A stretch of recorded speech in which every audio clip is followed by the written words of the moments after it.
Buying your first leisure vehicle can be exciting, but it can also be overwhelming. Campervan, panel van conversion, or motorhome, they each have their pros and cons, and choosing the wrong one can cost you thousands. In this video, I'll briefly break down the differences between the different types of leisure vehicles, the type of people each vehicle suits, and the type of problems each vehicle solves, so you can make the right choice. So you want something fun and easy to drive, but you still want to camp at the weekends. The solution to this could be a campervan, based primarily on the VW type classic campervan. These vehicles make great car replacements, fit into a car parking space, and are now more and more being built with pop tops that give you an extra sleeping space in the roof or extra standing space inside. I like to say small enough for daily use, but big enough for weekend adventures. The people that tend to suit campervans are solo travellers, maybe younger couples, surfers, and sometimes retired couples who just want a car replacement and for weekend getaways. The trade-off with a campervan is obviously limited space. They do come with some facilities. You tend to find they have a gas burner, they won't have a full oven, and they won't have a shower or toilet. You might get an external shower point if you're lucky. So you'll need to either bring a portaloo with you or go somewhere that already has facilities that you can use. So families with kids might be better suited looking at another type of vehicle. You like the idea of a campervan, but you want a little bit more comfort, maybe a shower, maybe an oven built in, just a little bit more space and a proper fixed bed. Then maybe a panel van conversion is the right choice for you. These type of vehicles are built from larger vans, Peugeot Boxers, Fiat Ducatos, Citroën Relays, and they often come with a full-size cooker, a fridge, and a shower and toilet built in. They will range in size from 5 metres up to just short of 7 metres in general. Not much wider than a car. Great as a sort of mediocre choice between a car and a motorhome. Factory built panel van conversions are not generally suitable for van lifers, people that want to live in their van full time. They're not quite as stealthy. They might have graphics. You can tell by the type of windows that somebody might be living in there. And the idea is when you're looking for a vehicle for van life, you want something that just blends in with the background.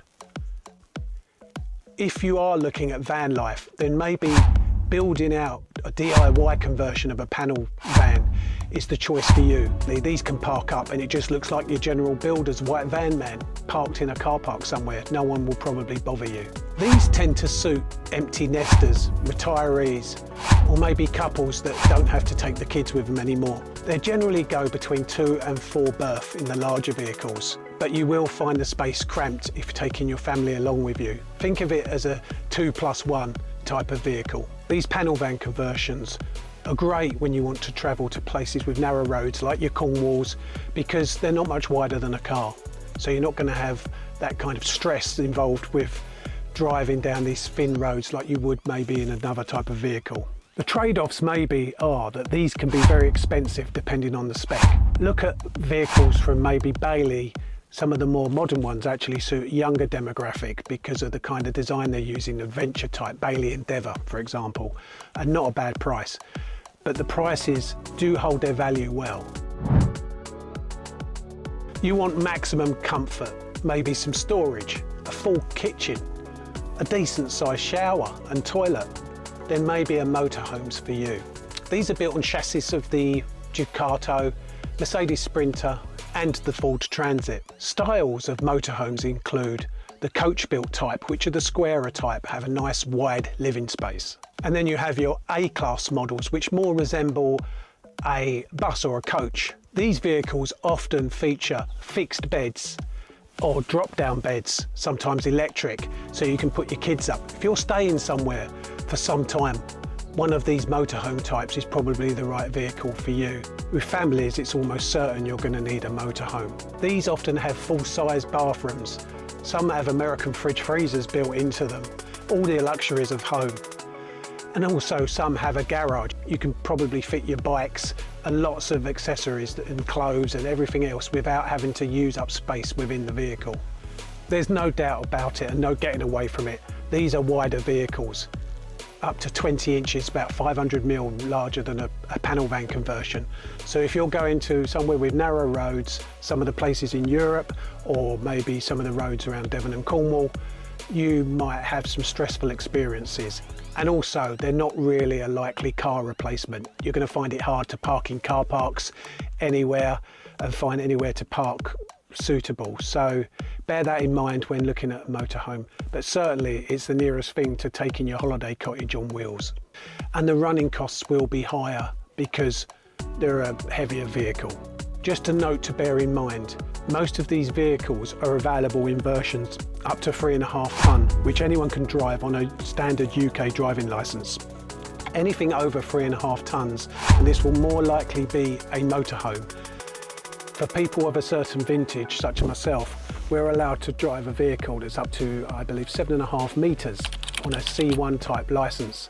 Anyone who passed their test after 1997, I believe, will have to take a further test to be able to use one of these larger vehicles. So bear that in mind. There's plenty of vehicles that are available under 3.5 tonne. But remember that you've also got a payload, which is the amount of allowed weight on a vehicle, including the passengers and all of your equipment once you're fully loaded. And it's very important that you don't exceed this because you could end up with a severe penalty on your licence. But what if you don't want something from a dealer's forecourt? You've thought about what you want and you've got the layout in mind that you want. Then a self-build DIY might be for you.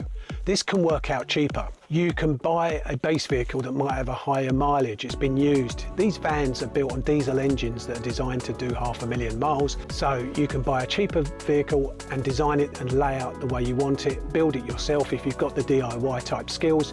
If you want to live in your van full time, you can build it stealth, so you can park in places like supermarket car parks. You won't get moved on as much.